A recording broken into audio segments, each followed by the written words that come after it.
New Thought Media Network. We are a global broadcast network of positive music, media, and entertainment, inspiring humanity's evolution along the journey of enlightenment and creating a world of love, peace, empowerment, and prosperity for all. New Thought Media Network. Positively inspiring.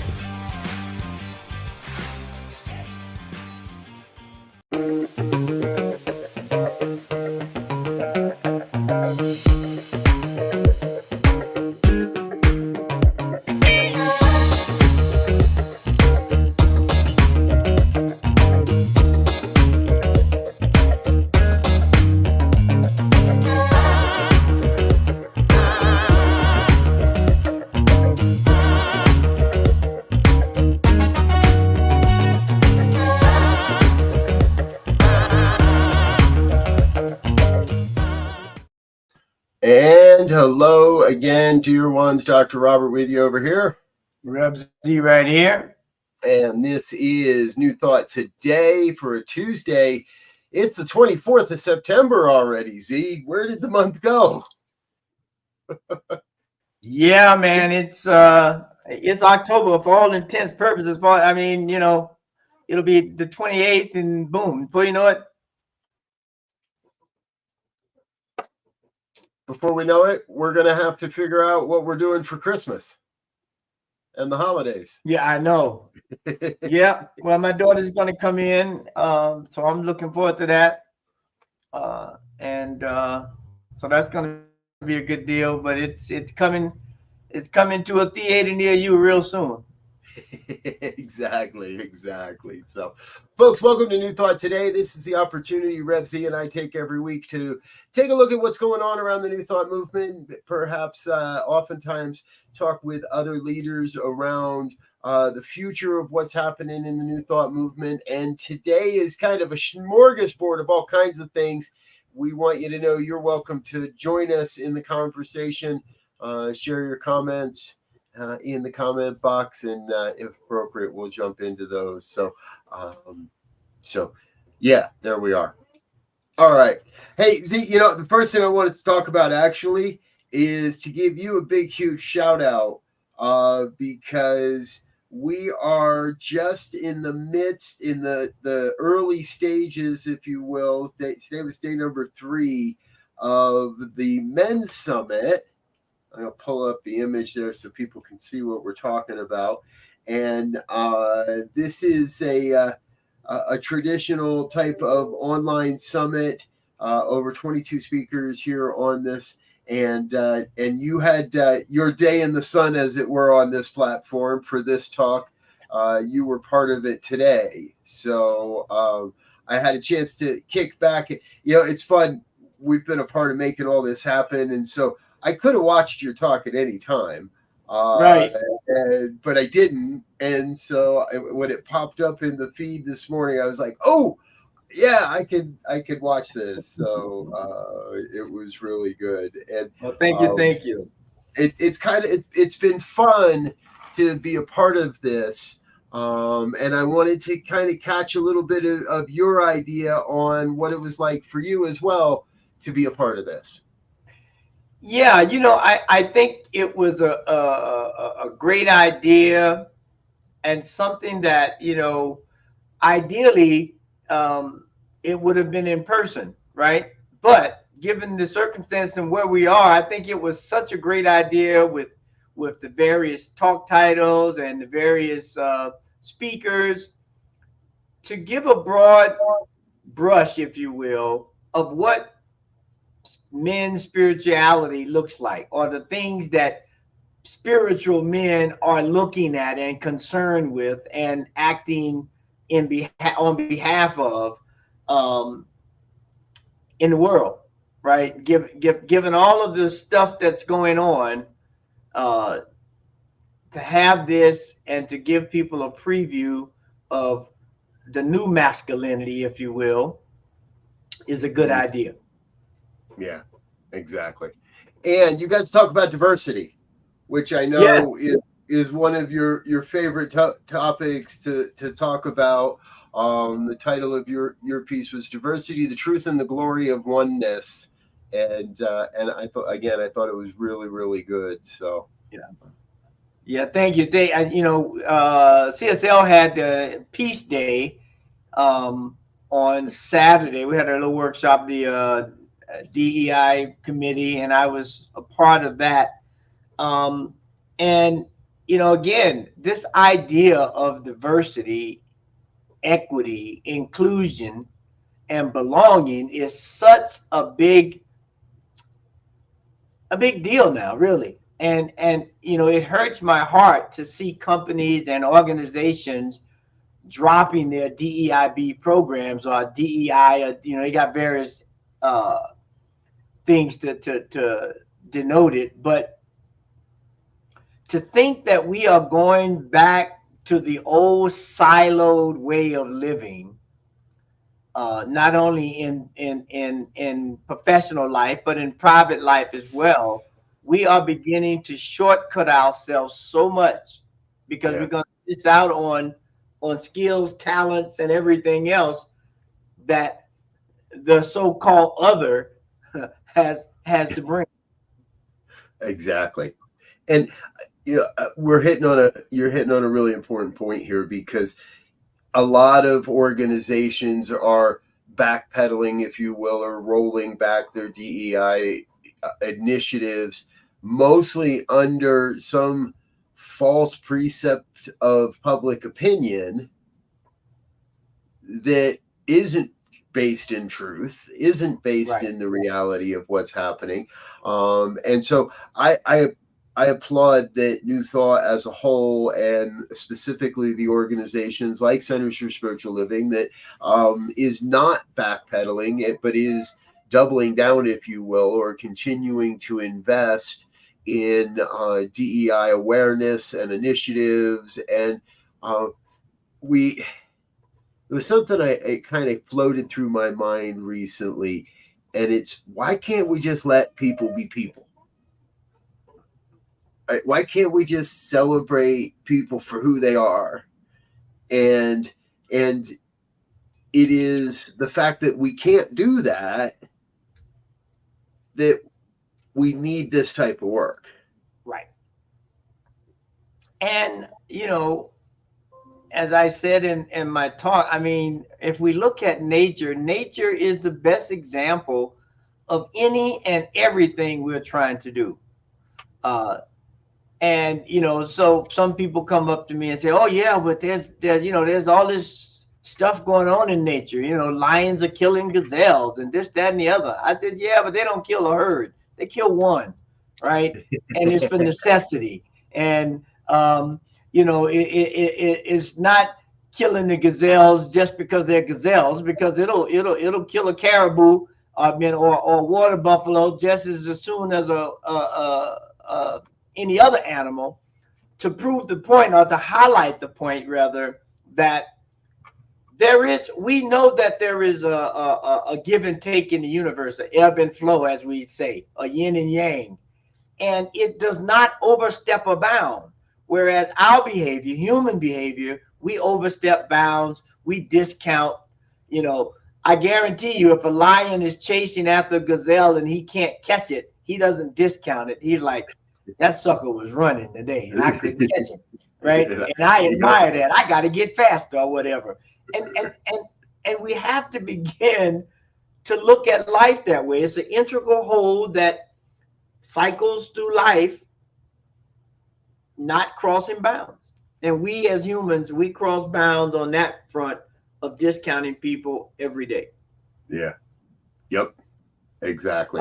Under some pretense of being woke, awake, or awakening. I don't know. That whole thing saying, oh, well, I don't want to deal with anybody that's awake. I'm like, yeah, I do, because either other than that, they're asleep at the wheel or they're dead at the wheel, and I don't want either one of them to be driving. Exactly. Folks, if you're watching live and you want to catch a copy of Rev Z's talk for the New Thought Men's Summit, there's still time to register. newthoughtmen's.community. Jump on that link and And even if you don't get to catch it today, there's a way that you can become a member and join the community and listen to it at another time. And the conference and the summit continues for the next handful of days. I have a talk coming up on optimism on one of the next few days, and it's a surprise to me still on which day I'm scheduled. I did that too. I was like, I don't want to know what day I'm scheduled. I just want to, when it comes out, I'll know it because I'm paying attention every day. And so watch for that, folks, and join us on that. But you spark in this a good topic, Z, that I read something about. I read it in a comment on some conversation somewhere, that there are those in the New Thought movement who work more on the, let's say, we're on the positivity side of how this all works, and then there are those that are work in the not. And I'm gonna phrase it a little different. And there are those that are doing the shadow work as well. And we have a tendency to want to camp out in one or the other and make the other wrong. And if for those that are camped out on the light side, well, why do I need to do shadow work? I don't need to do shadow work. Everything's good and glorious. We can focus on the future. We don't have to look at what we've done in the past. And it doesn't really matter who I've stepped on or who I've hurt if I'm following and marching to the light. And there are those that say, well, if you're not doing your shadow work, then you're not really doing the work. And so now, even in your lightness, you're being part of the problem. And I think we're seeing that more and more. Not the willingness to have the conversation between doing the light work and doing the shadow work. And then you have me, who Oh, go ahead. No, I was going to say I don't know if you were going to say this, but I was just getting ready to say, your statement as often as you said, both and is what we have to do the light work and we got to do the shadow work. I mean, it amazes me how people refer to these symbols, yin and yang, and ebb and flow and all these things, but they're very nice sayings, but if you don't apply them, they don't really mean much. It's a nice little thing, yin and yang, a nice little thing to put on my jacket, on my shirt, and woohoo. But wear one right there. But if we don't practice that, at least attempt to practice. If you attempt to practice it, sooner or later you'll get it.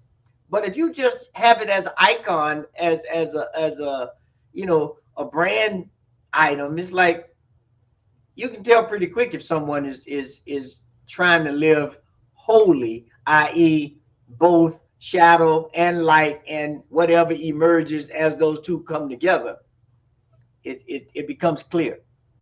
Yeah, exactly. And I'm just reminded that we have Reverend Dr. Michelle Wadley coming on the show in a couple of weeks, October 1st, actually. And her brand new book on shadow work is due to land in my mailbox sometime today, actually. So you folks watching out there, you can stay tuned for that, and join us on the 1st of October for a conversation with Reverend Dr. Michelle Wadley, where we're going to take a deep dive into the importance of the shadow work, and knowing Dr. Michelle, and I know she believes or agrees with us that it is the both and, getting to both sides of the coin, if you will, and getting in deep. Maybe that's the theme for 2025. We need a theme for 2025. Maybe it's getting in deep. I don't know. It feels like there's an opportunity coming together in New Thought to have some conversations in ways and in groups that maybe don't normally get together. Right. I just, when you said that, I always come up with a theme for the year.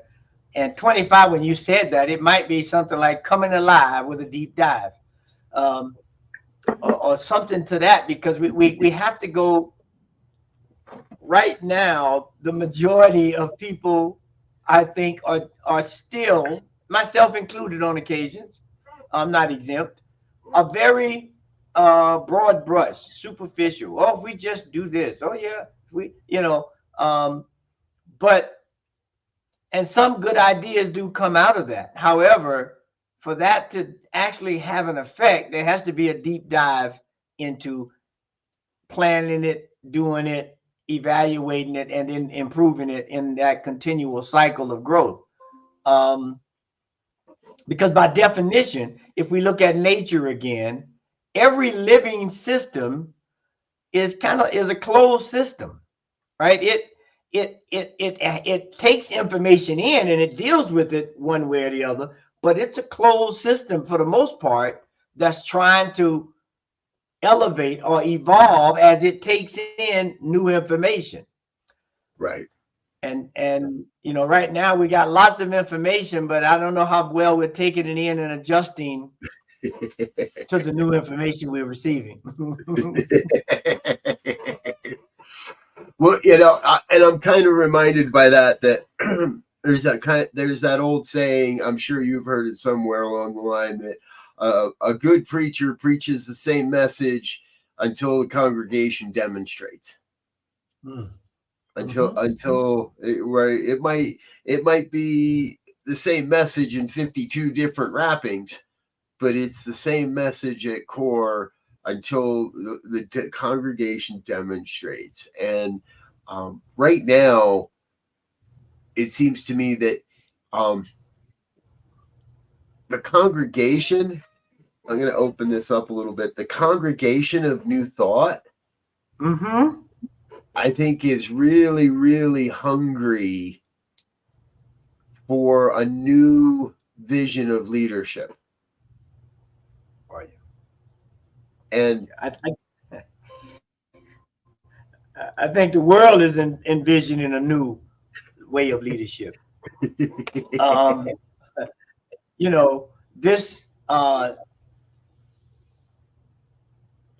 The talking head and the I am the leader and you will follow, and I'm infallible even when I'm not. Those images of leadership are gone, or I won't say they're gone. They're no longer effective. Let's put it that way. And because now, previously, leaders were the ones who had the information. They were the ones who had the knowledge and the input from all the stuff that's going on to be able to make a decision or to lead in a certain direction based on the environment and the information at hand. Right. But now everybody got the information. And if they work with that information, it becomes knowledge, because information itself is not knowledge. And then if they work and get the knowledge and begin to apply the knowledge, then they get some wisdom. And everybody across the board with social media and digital marketing and all of that kind of arrangement has access to information and can form knowledge. So we have to be able to lead. We got a different kind of congregant. We got a different kind of participant. They're not coming there with an empty cup anymore. They're coming with a cup, in some cases, already full. Yeah. And so how do you lead them? How do you inspire them? How do you motivate them to get involved? I think you're triggering, you're turning on the switch for me here in a couple of ways, because at a certain point, and I've said this to many, at a certain point, is New Thought kind of stuck in teaching the basics? And do we make that mistake that for someone like yourself, for someone like myself, it takes a lot to find something in an average or even a great Sunday talk, when the Sunday talk is all about getting the basics, or even teaching the intermediaries, and teaching the intermediates steps, and where are we? This might be a bigger question than we intended to ask today, but how are we bringing this philosophy to be relevant for people that already get the basics? Right. And we're not boring them to death or losing them before they get engaged, or with them saying, I know this law of attraction stuff. I don't need another lesson on law of attraction. If I get one more lesson on the law of attraction, gee, I go, phew, right? That people that want more. Right. Well, the thing that you bring to mind is the genesis, in that it was a home study course. Okay. And basically, when we look around now, you can go on LinkedIn and various other platforms, and you can take certain courses online and get certified or certificated to have the certain skill set or tool set for a thing, right? And it's at your pace.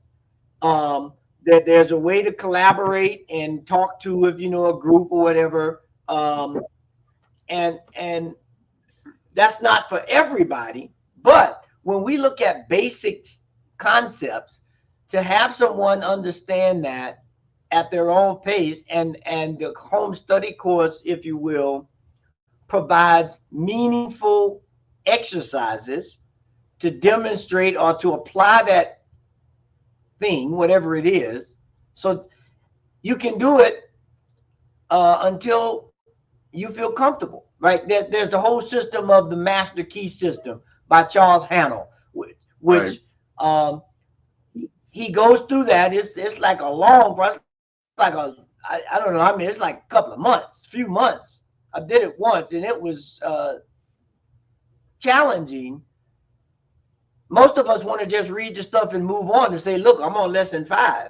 But I really didn't get lesson 1, and I'm really struggling here in lesson 5 because I can't apply the principles. And so we have to come up with that kind of approach, I think, somewhere, somehow, to allow people to rise to their own level or go at their own pace.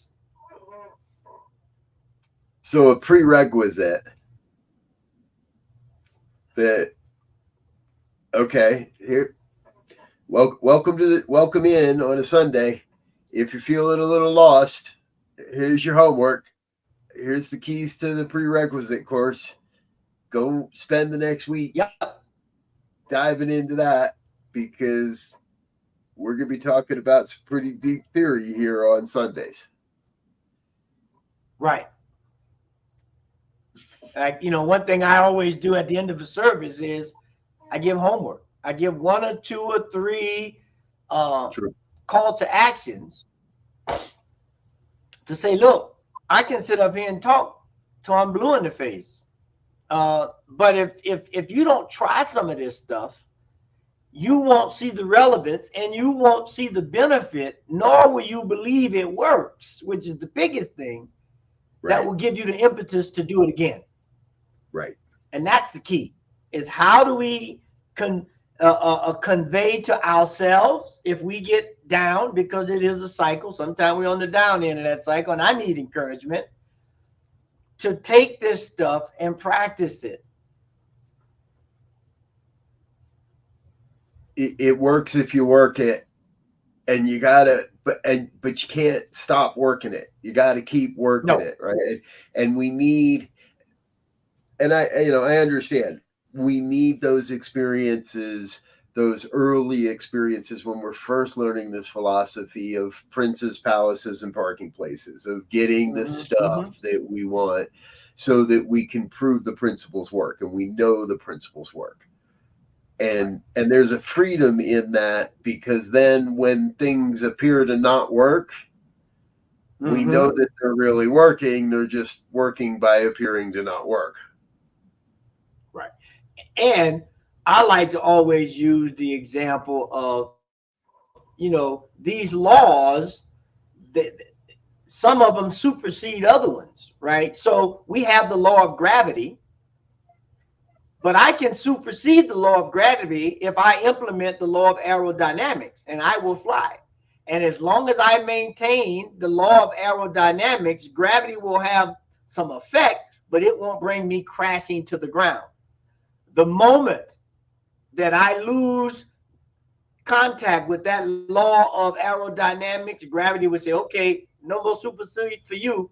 You coming down. Yeah. And that's how it works. So in addition to understanding the principles, we have to understand the relationship between the laws. Some laws, like in math, if you're doing algebra and then you got the stuff start canceling other stuff out to get to the answer. So, we have to remember that. Yeah, no math. He pushed no math. That ain't me. I ain't the math guy. but I hear what you're saying, and I agree with you 100%. Right? We have to understand that we're using the law and simultaneously being used by the law. Yes. We are the evolutionary impulse that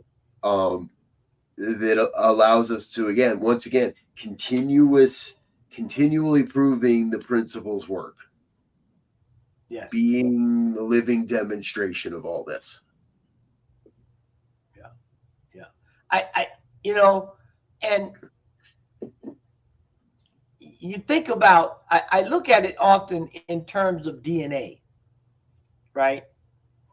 So when we look at DNA, it starts moving through the scene, and I got half from both my parents relatively. I know I didn't get half, because I know exactly what I got from one because I did the DNA test. But then my son got another half of a half, and then a half of a half. So it begins to wane, if you will, but that hallmark DNA is always there. And you can always tie it back, because there are parts that never go away. And so when we look at this teaching in that light, there are certain elements, there are certain principles, there are certain tools that, even though they may have to evolve as the environment evolve, or are there more iterations of that particular topic, the essence is still there. So we don't lose contact. We just have to allow it to evolve. Yeah. Because how many people we know that are in any system are traditionalists? In this philosophy, not that many. There's some. There are some. And in this philosophy, there are often a lot more forward thinkers than anything else. So, folks, we're looking at the time here and realizing we got to take a quick break, let a couple of our sponsors say hello. However, we've got more to come, and we're going to be right back after these. So please stay with us for just a couple of quick messages. We'll be right back. The New Thought Men's community proudly presents New Thought Men's Summit, Foundations, an online conference, September 22nd through 27th. Register today at www.newthoughtmens.community. Join your host, Rev. Eamon Duffy, and a collection of new thought leaders as we explore the principles and practices of sacred masculinity. New Thought Men's Summit 2024. Join our daily sessions, crafted to help you embrace and expand your experience of spiritual masculinity. Come experience a safe and sacred community of men, committed to doing the work of conscious evolution. Come be inspired. Featuring 22 new thought speakers, ministers, and visionaries, sharing their wisdom of modern spiritual masculinity. Register today at www.newthoughtmens.community. New Thought Men's Community. Empowering wholeness, centered in spiritual living.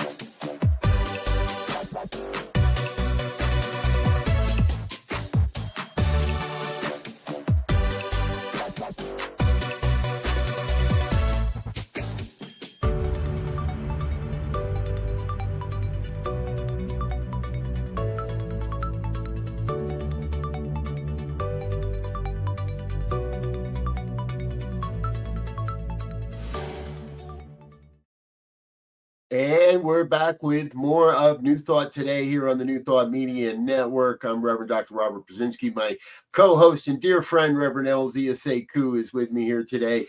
And I want to say thank you to ANTN for being a sponsor of this program and the network as a whole. And it's that time of the year, folks, where we've been kind of talking about this. A whole bunch of interesting people are getting together to talk more about the future of New Thought. It is the ANTN Fall Retreat, Boundless, Exploring Next Level Consciousness, happening in Unity Village just a couple of weeks from now. Live stream and in-person registration is still available. I know I've been twisting your arms, Ian. This is the last year that your schedule doesn't align. I'm just telling you that. Yes. I know. I'm going to put it on the calendar at the beginning of the year, so when we get to this part of the year, it's on there. I can get you the dates for next year if you want. I got a little bit of pull that way. So, yes. Folks, if you want to join us, yeah, okay. Folks, if you want to join us, check out the website antn.org and learn a bit more about that. So, and you know, see, this is, we've been dancing around this today a little bit. But I think it's important that we are moving through, we are experiencing this place where there is a great evolution becoming apparent within New Thought. It's like we can go back and we can look at the history of this philosophy, this movement, and we can pick out places where, okay, that was the meeting, right? When the original Institute for Richer Living split, or Institute for Religious Science split into two organizations. We can look at the vote and we can say this is when it happened.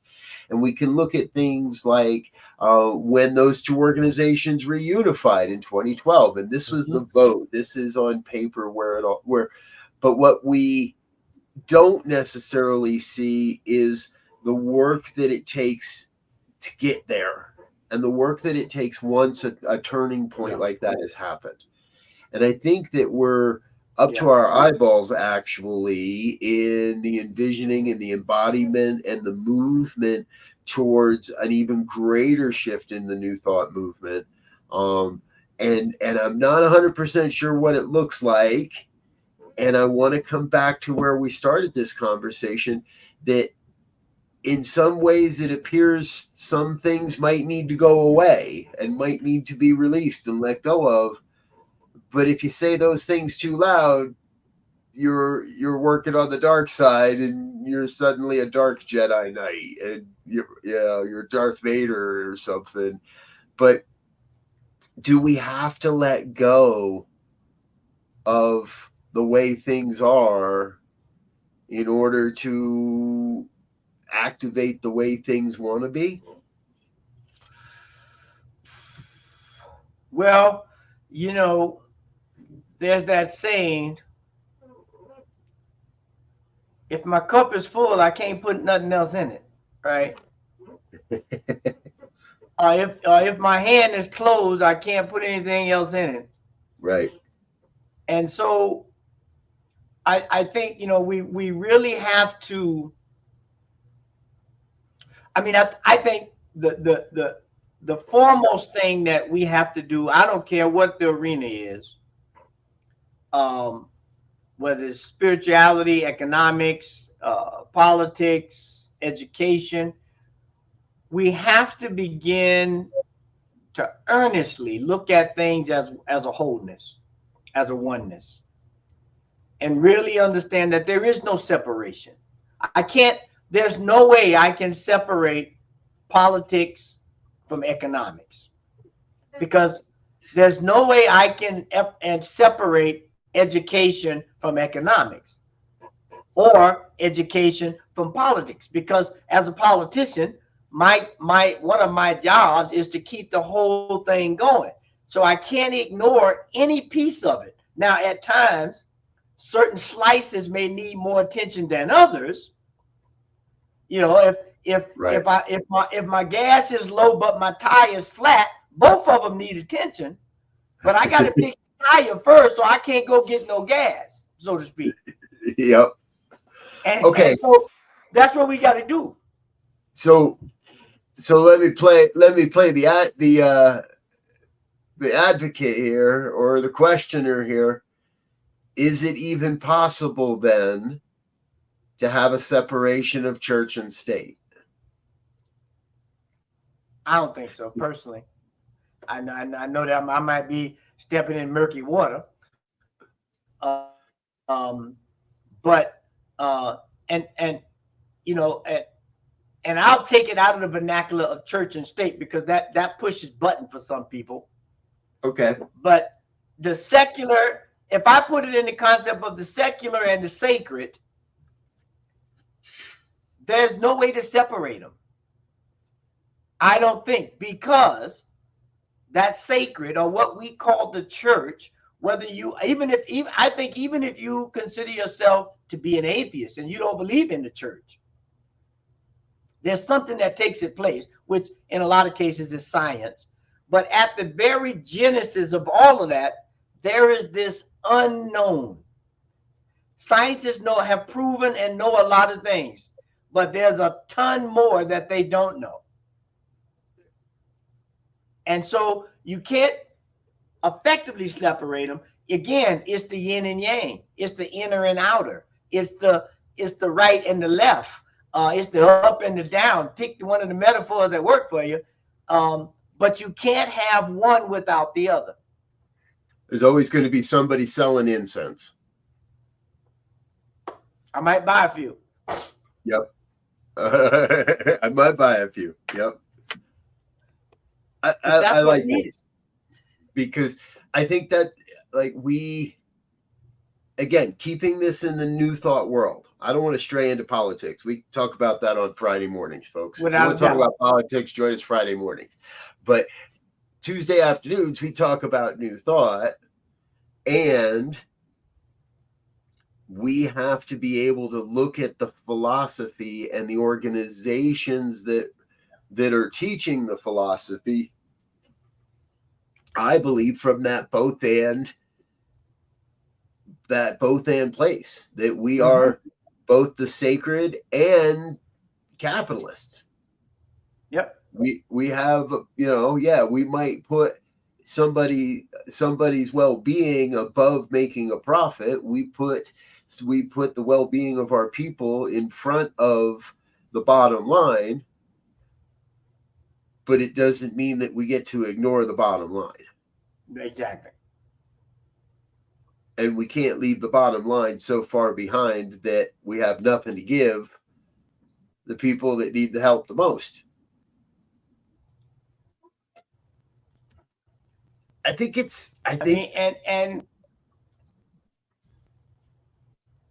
go ahead. Because I still keep coming back to this point, that is New Thought ready to get serious about being New Thought in the world? Or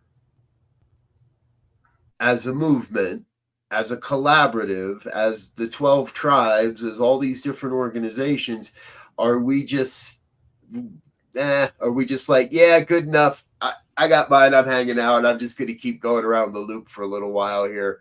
A couple more trips around the Dairy Queen, and we'll be good, and not take that collaborative evolutionary step. Right. And that's, I mean, we see it's a collaborative step. It's not an individual step. Now, there may be an individual with the Genesis idea. There may be a Genesis. I mean, there may be a person that has the resources or the relationships to call together what's needed. But at the end of the day, for it to get done, it has to be done in a coalition, in a team, in a collaborative effort, which goes back to what we started with at the very beginning. It speaks to a diverse and equitable environment that includes everybody, and they feel a sense of belonging so that they can give the best that they can be. Yep. And okay, so we circled our way around to one of our primary topics, or one of our desired topics for today, and that's the My Election Intention Project. Because I think we're seeing, I know we are seeing exactly what you just described in this project. So folks, if you're new to the conversation, there's 100 days of mindfulness practice. It's been running. Today was day 58, I believe, 59, because I was yesterday at day 58. Today was day 59, and all the people involved have agreed that we're not using titles or designations, and we're not using affiliations. So if you go to that website, myelectionintention.com, you're going to see, and you can click into the past messages, the past offerings, and none of us are listed as Reverend or Reverend Doctor or even RSCP. Nobody is listed as Unity or Divine Science or Religious Science. Everybody involved and it is the spearhead of idea of one person, but it took the New Thought Collaborative and the New Thought Collective to come together to make this happen. Right. And while there aren't 100 people involved, there are thousands. Truly, I think the last registration number we saw was over 3,500 or something of people that have registered and are receiving a daily mindfulness phone call to remind themselves to be mindful during this election season. So we're seeing it.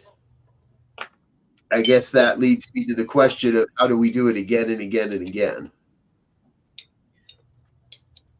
Well, I think we do the same thing. We find something, because see, right now the election is on everyone's mind.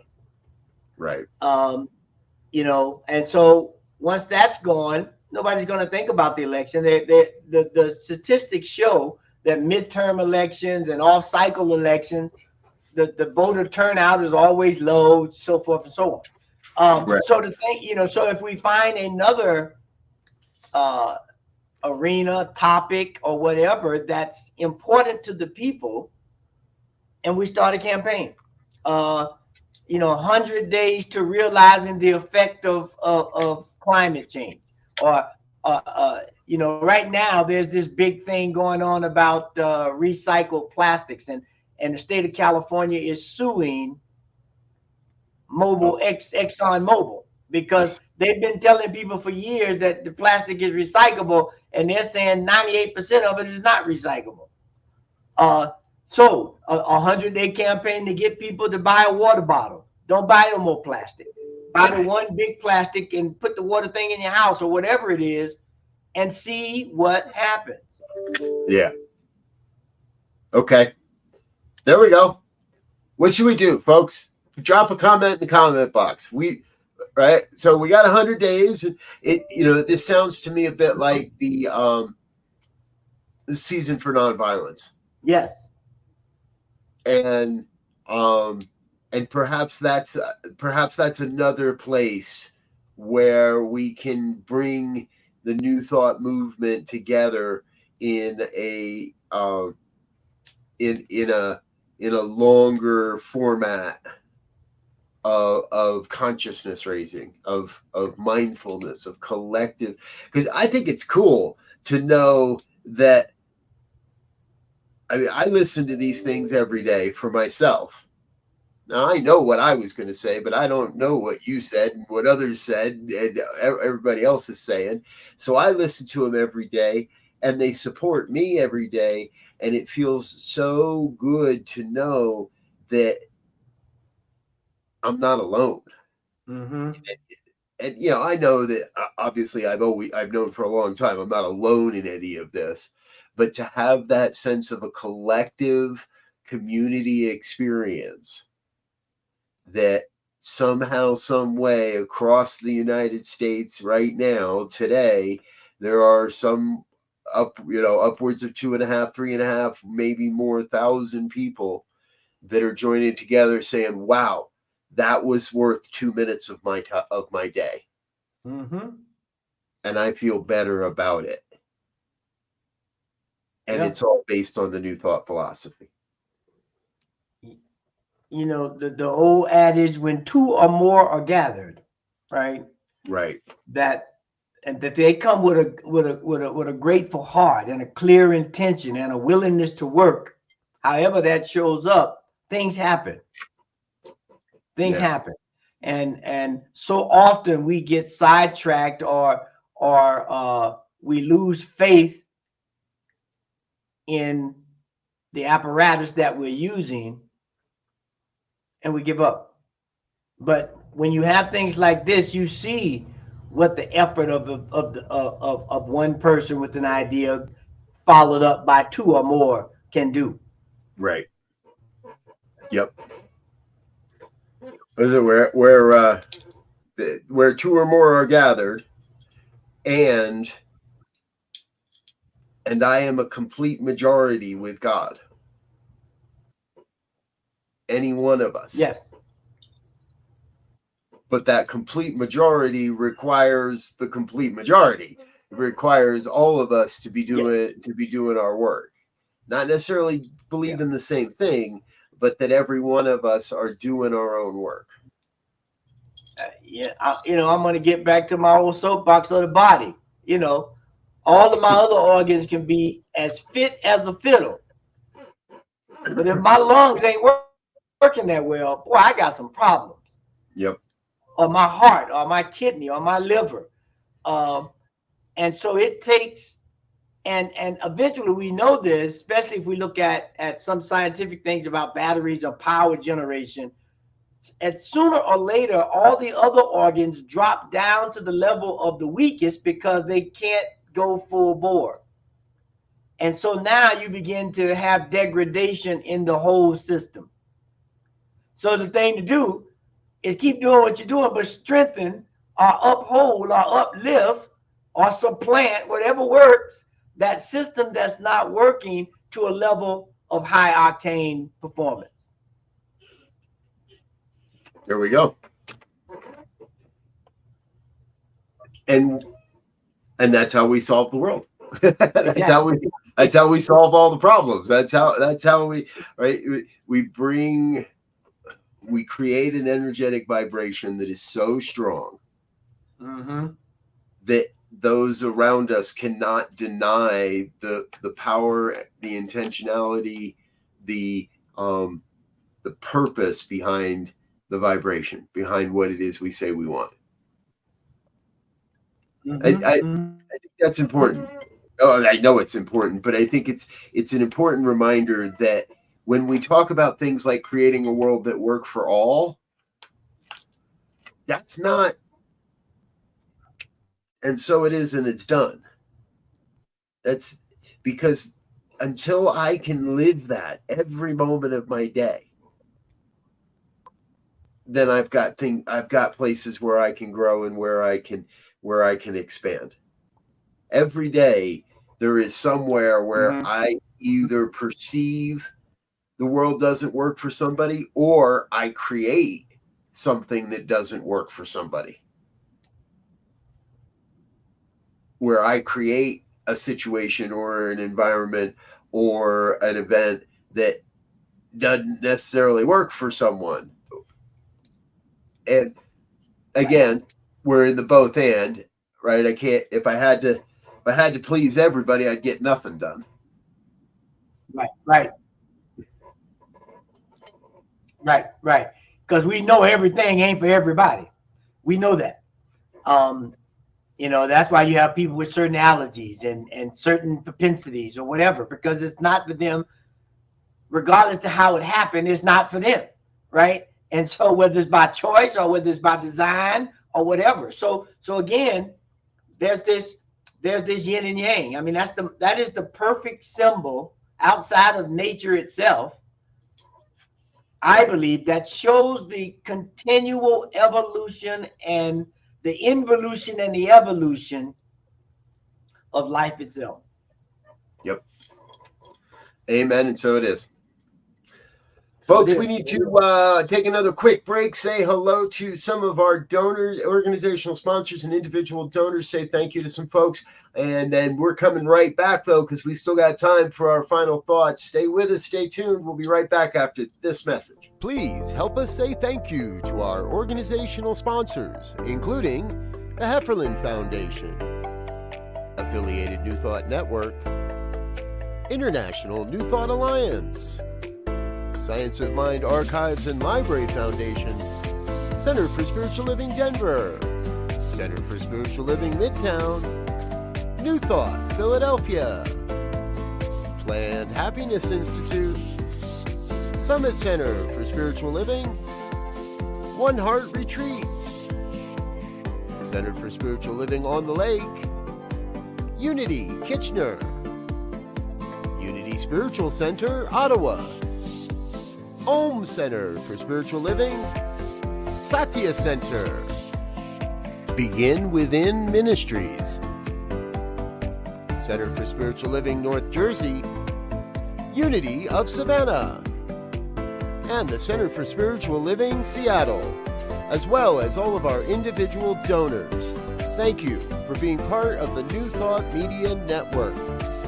Please like, share, and subscribe. New Thought Media Network, positively inspiring.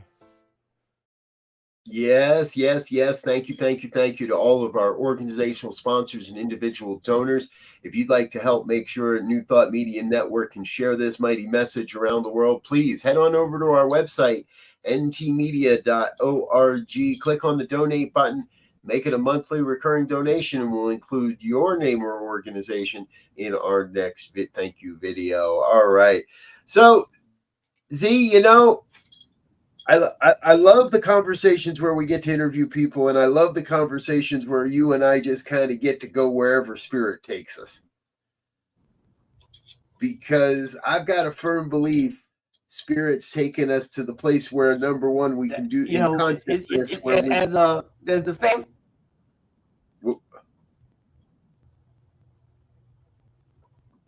There's a little lag going on somewhere. The inner worlds are too powerful for it today, and it's messing up at the end here.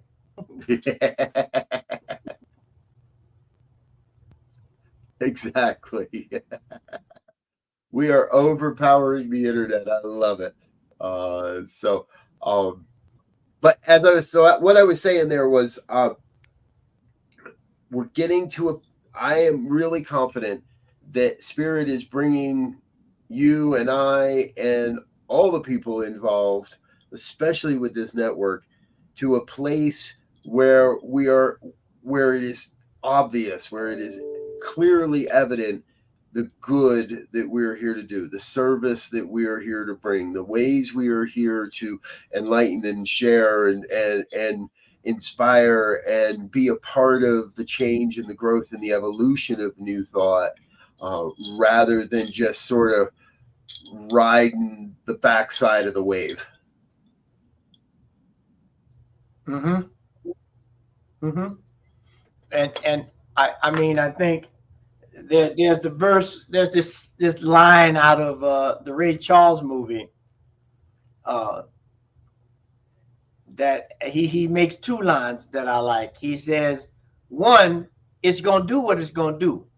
So you might as well find the alignment and do it, because life is going to do what it's going to do. And then he had another line in there that somebody asked him about something, you know, and he said, I'm just getting warm. I'm not even hot yet. I'm just getting warm with what I'm going to do, with how I'm going to apply this music, my skill, my presence.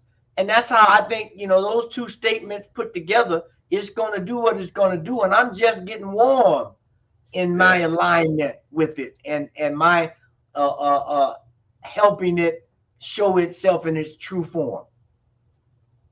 Beautiful. Beautiful. Sounds like a final thought to me. Yes, without a doubt. Without a doubt. We're wrapping it up here, folks. I want to thank you for being with us here today on the New Thought Media Network. Now, Rev Z and I are both available to you. All you got to do is reach out if you'd like to have a deeper conversation about any of the topics we share here on New Thought today. We'd be happy to do that. If you'd like to be a guest, or you know somebody you think we should talk to, please send us an email, info@ntmedia.org. That's info at ntmedia.org. Let us know who we should talk to. Let us know who you'd like to see us have as a guest in the future. We do have a couple of good guests coming up. As I said, next week, Michelle Wadley will be here. We'll be talking about her new book on shadow work. Stacey Hilton will be here on the 8th with Rev Z. Ali Benjamin coming later in October, and Reverend Dr. Christina Tillotson will be with us later in October as well. So we've got a whole bunch of good guests and interviews coming your way. Until next time, we want to wish you peace and absolute richest blessings. Bye now.